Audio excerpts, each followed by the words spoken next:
That works. Greetings and welcome to the weekly educational rounds at Sinclair. My name is Jim Ellermeyer and I'm a behavioral health therapist here at Sinclair, and today I'm joined by my colleague. Hi, I'm Sierra. I'm a PA student from Chatham. And I'm Ruth Anne Valentine, a psychotherapist, and I collaborate with Sinclair.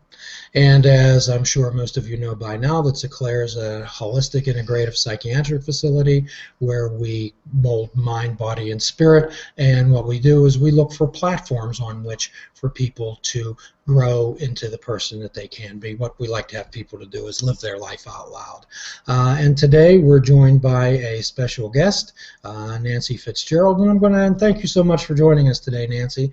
And My perhaps pleasure. perhaps you could tell us a little bit about yourself. I'd be glad to do that. I have been a high school chemistry teacher, a research chemical engineer, and a facilitator.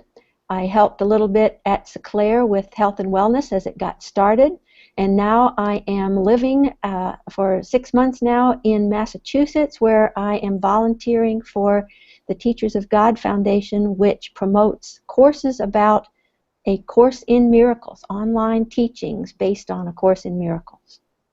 Well, one of the things here at Sinclair is that perhaps we're a little bit more of a unique type of facility, as then when a patient comes in and presents with anxiety, presents with depression, or some type of other struggle in their life, we don't paint that person as depression. We don't paint that person as anxiety.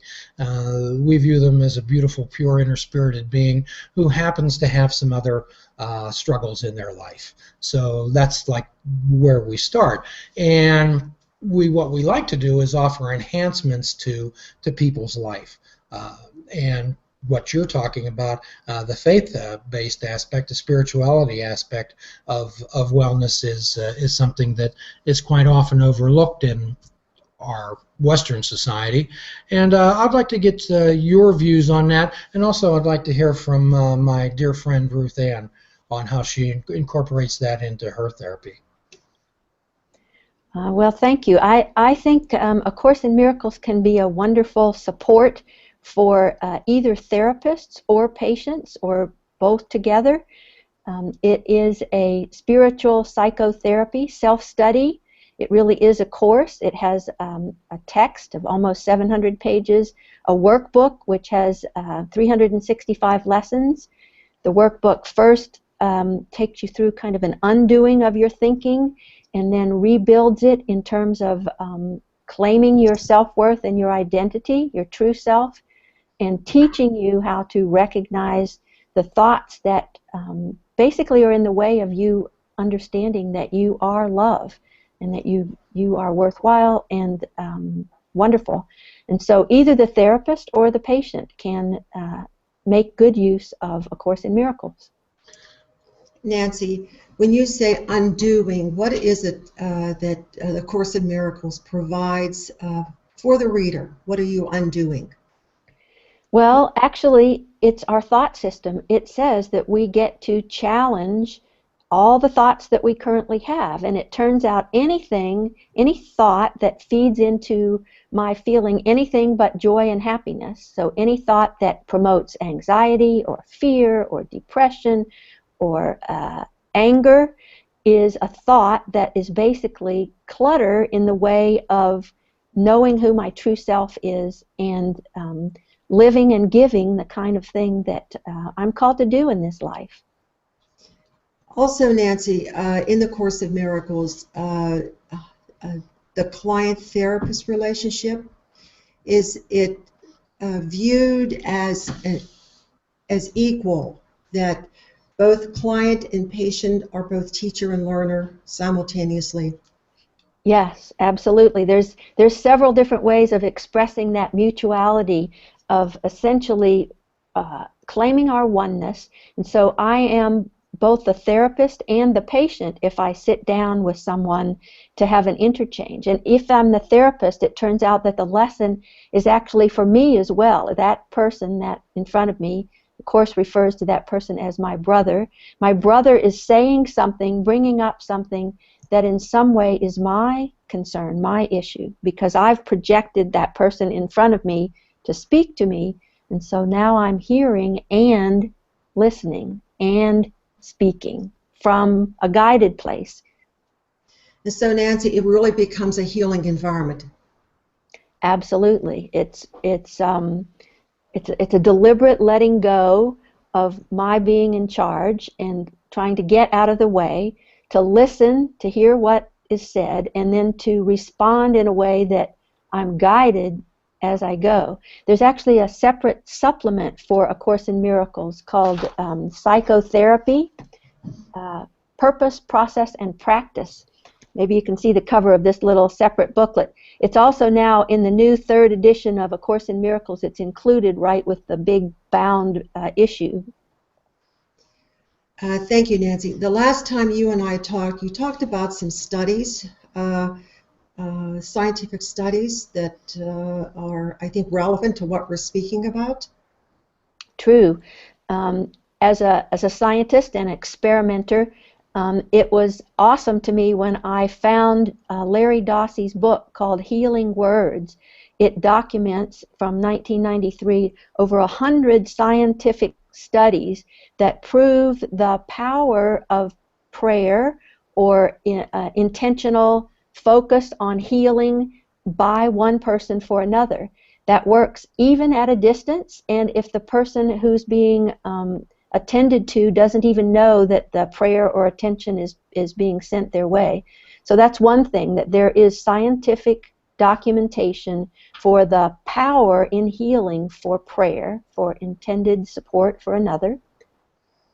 There's also Ho'oponopono, which is a Hawaiian tradition. I understand that it was documented in a case study by Dr. Hugh Len. He was, I think, a psychiatrist who was assigned to a criminal for mentally ill, a ward for mentally ill criminals. And when he got there, all the staff expected that he would be run out of town quickly. They didn't last long. The staff spent a lot of time on sick leave. Their paint didn't stick to the walls. The patients were in chains and weren't to be trusted hardly even in the hall when the staff passed them. Dr. Len didn't seem to be doing anything. He spent time in his office, and after a month or two, there was a patient who could be taken out of chains, and a little bit longer the paint could be repaired and things got a little brighter. And a little bit later, some of the prisoners were allowed to go outside and play volleyball. It was a gradual change, and it turns out that when he was asked what he was, quote, doing, he was sitting in his office reading the files of the patients until something resonated with him, and he would take responsibility for healing the part of himself that helped cause that illness in that patient and focus on allowing himself to be cleared of whatever it was that added to that problem. So I don't know that tradition nearly as well as A Course in Miracles, but it turns out that after 3 or 4 years, that ward was shut down. There were so many of the patients who improved and were located other places that just a handful of them needed to be placed specially, and the ward was actually closed. So Nancy, in that study, I mean, I'm intrigued by that study. As the interior heart of that physician, the psychiatrist, changed, it energetically reached out to the inmates. Yes, the inmates and the whole institution, the atmosphere for the staff and the inmates and the other people. Yes, it was his deliberate joining with forgiveness, you might say. Course in Miracles defines forgiveness a little more broadly and a little less like what we do generally. Instead of seeing something that's done wrong and forgiving it, it teaches you to look with that the eyes that Jim described earlier, of seeing that person as a beautiful spirit and light and brother, and basically overlooking what's there, focusing instead on the good true self of that person. Well, quite often, Nancy, we deal with people who are troubled, people who are angry, bitter, full of resentment, and quite often I'll ask them to begin to replace maybe some of their harsh words with, it's kind of a Buddhist philosophy, it's called wow, it's called wishing others well. And I've often found that when you're wishing others well, even though it may come out through gritted teeth for a while, it's very difficult to have a hard heart when you're wishing someone well. Yes, yes. A Course in Miracles is fairly clear-cut about there only being two choices, love or fear. Fear expresses itself in many ways, and love expresses itself in joy and happiness and peacefulness. But if you are in peacefulness, you're right. There's really not room. You cannot focus on both at the same time, and you can't be fully committed to anger at the same time you think you're committed to love. So you're always training yourself to notice, where am I? Whoops, did I just go to judgment? Did I just go to anger? Choosing in your head to say, whoops, I don't want to do that. I'm letting it go. I'm releasing it. I'm choosing instead to focus on love, happiness, joy. Well, allowing people to take the choices back into their lives is a subject for about 10 more sessions. However, what I'd like to do is, on my left here is Sierra. She's a physician's assistant, intern, and she's taking her psychiatric rotation here. And of course, she comes from the Western world of allopathic medicine. And I'd like to get Sarah's views on some of the things we do here and what Nancy was speaking about.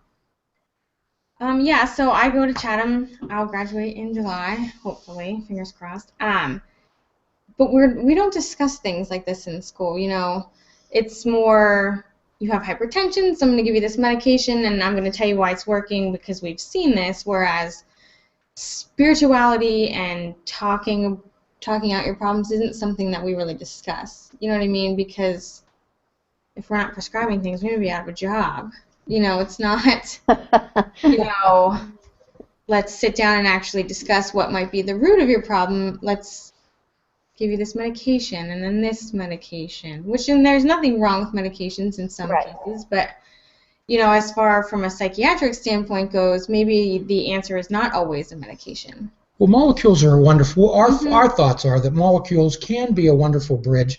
Molecules can be a place where we can start that platform. However, to rely on them solely, and Nancy, what we like to view here, especially myself, I view my patients as time travelers into the past and into the future with brief layovers in the present.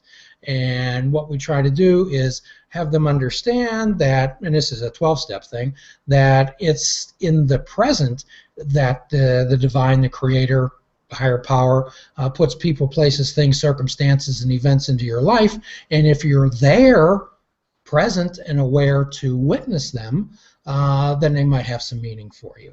And I'm going to shut my mouth for a bit. However, before that, I'm going to ask the PA students what time it is. Say it out loud. Right now. It's right now, and it's always right. All right. All right. Well, that certainly dovetails very well with the message of A Course in Miracles. The past is gone and the future isn't here. So now is the time that we get to choose and be and live, and that certainly matches. It's also true that a lot of we found that a lot of people who have a lot of years under their belt in the 12-step process are finding A Course in Miracles a good next step. That it extends, it stretches, it asks for more, and it's really saying this is the whole way home. You know, this is the way back to finding out who you really are, to claiming your true creator self with a capital S, and being able to live from that place in conjunction with people all around you as brothers, sisters. Nancy, there's a common thread that runs through all these modalities, and it's that we often get in our own ways, and we are experts at complicating our lives when our lives can become so much more simpler. Could you talk a little bit about that? How we simplify our lives. Well, How can we?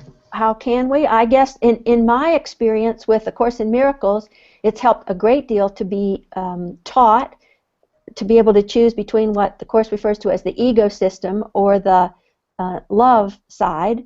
My ego mind is the one that wants to be in control, thinks I can take vengeance, has a little temper tantrum when something doesn't go my way, and all those things do not make me feel good. So my simple question is, how do I feel? Am I in love or am I in ego right now?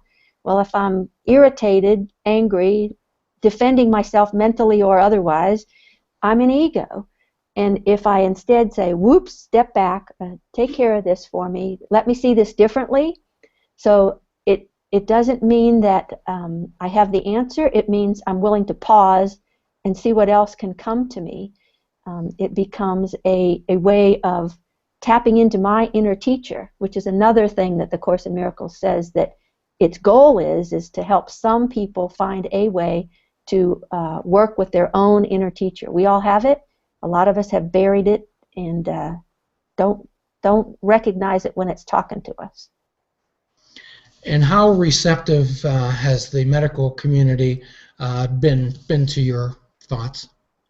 I don't know that we have gone after the medical community per se. I think my first experience with trying to interact with a medical setting, and I know it's a friendly one compared to a lot of the Western medical training, as Sierra describes it, with a lot of the medication mode as opposed to any other kind of support for healing.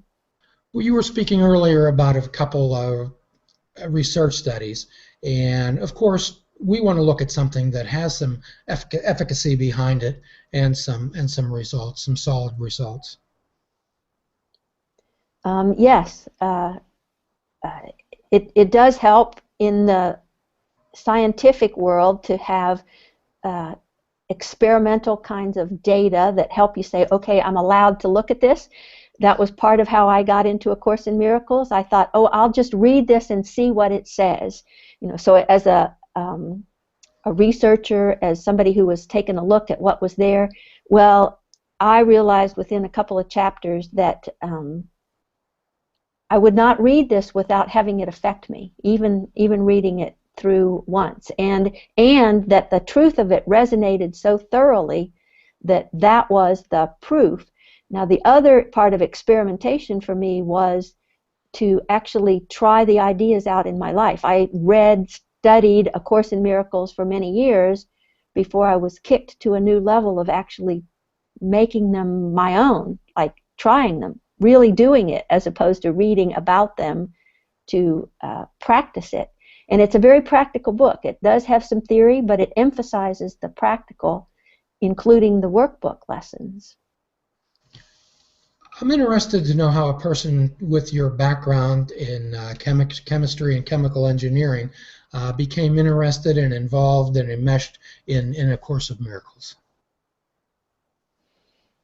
I guess my entree was from a college friend who way back when we were in college used to say something like, we need a new version of the Bible. This one is just too outdated.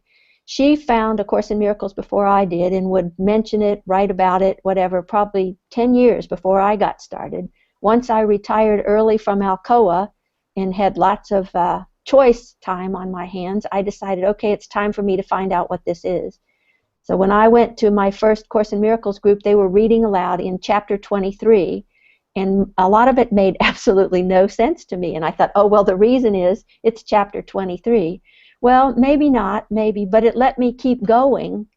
And it turns out sometimes it takes a while to have your resistance fall enough to hear what's being said. But the attraction was so large for me that I had to keep going back. I wasn't like some people to be able to do it all in one slug, read the whole book, start right in. I did it in small bites for a long time. And then when I got my kick 4 years ago, it's like now it feels like it's going much faster. So could you share with us what your involvement in this has meant to you in your personal life, on a personal level? How your outlook on life in the world? Well, I think I spend a whole lot more of my time in a peaceful place when I get on the phone and I have the the complete runaround of phone messages and press this and do that and ask this and da da da da da. I have a place to start that says, okay, this is all a game. It's okay, however it turns out. I'm just going to connect to that person that I end up talking to eventually, and remember that they're doing the best they can, and I'm doing my job, and they're doing theirs. My son, unsolicited, a couple years back, said in response to my comment that, well, I think I'm actually doing a little better. Yeah, Mom, I meant to say something to you. You know, I think you're just a lot calmer than you used to be. So, you know, a son-mother relationship, which is actually wonderful now, but which had its trials in the teenage years. And when that son can now say to me that he sees the difference, then I'm thinking it's not just the way I feel, but it is that, and it's also the way other people experience me. And it's quite often that other people notice the change in you before you see it yourself. Yes. I'm going to ask Ruth Anne for her thoughts. Thank you, James.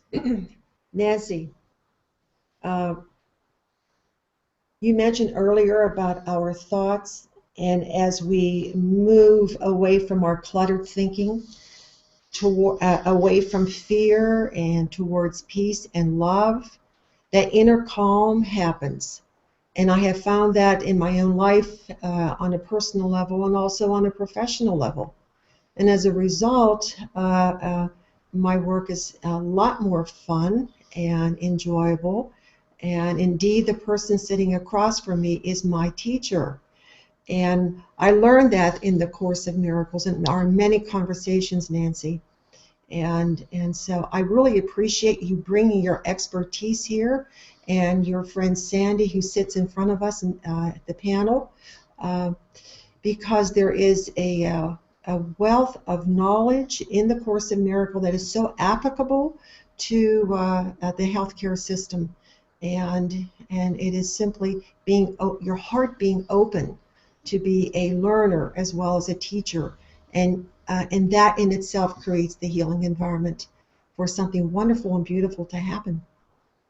Yes, it does. And I have to say that I appreciate you as a friend being willing to sample A Course in Miracles so that we had common ground there. I know your grounding is Catholicism in both a religious and a small C way. You're very open to all paths, and I appreciate that we have been able to share our paths, even though you would not necessarily think so based on the external description of where we each started. Yes, and Nancy, just to include a personal note, and this is from the Course of Miracles, you knew there was a time in my life whenever I was preparing and studying for my dissertation, and then one day, out of the clear blue, you offered, "Can I type for you?" And that began my whole process of completing my dissertation. And you were an essential part in making that a possibility. And I give the Course of Miracles credit for that. Well, thank you, because that just sort of popped out of my mouth, and I didn't know it was coming, and I didn't know what it meant at the time. But you know, I think I'm supposed to volunteer to help you. And you did. Any comments, questions, or concerns from our assembled multitude? Sandy, any comments or questions? I'm so thrilled to be here and talk about no coincidences, and I'm hearing your message, and it's resonating so deeply in my heart. I actually got a tear in my eyes a couple times. It's like, this is such a wonderful experience to be here. I'm so thrilled. This is just a wonderful place. I'm like, wow, thank you. This is what a great day. I wasn't expecting this.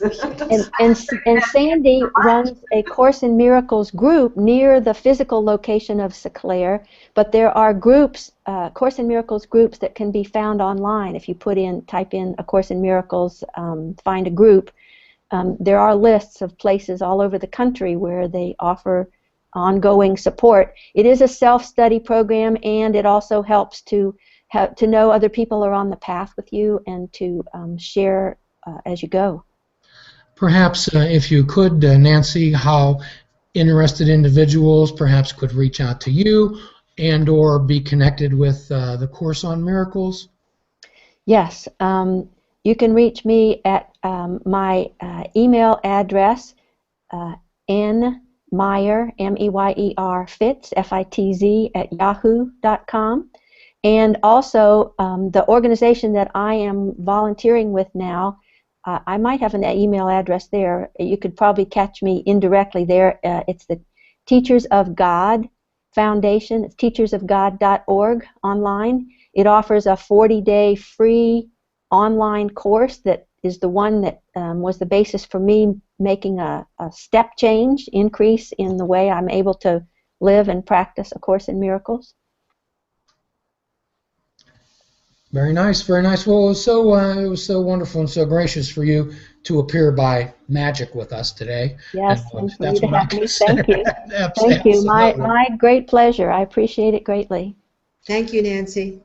And, thank you all. And we'd like to invite everyone to continue to come to each week. Every Monday we broadcast live. You can also catch past episodes either on video or on audio at iHeartRadio, YouTube, Spreaker. And Like the name of you can go under, and you can always reach us view at www.Sinclair. That's SECLAIRER.com. Look under blogs, and everything's there, more than you want to know. We'd certainly appreciate everyone joining us today, and as usual we always have a free prescription to give out, and that would be fruits, nuts, and vegetables. Unplug your television and perhaps take up fishing. And as I always say, for a real mindful experience, you could fish without bait. And as always, we ask you to be good to yourself, and thank you so much for joining us. Thank you.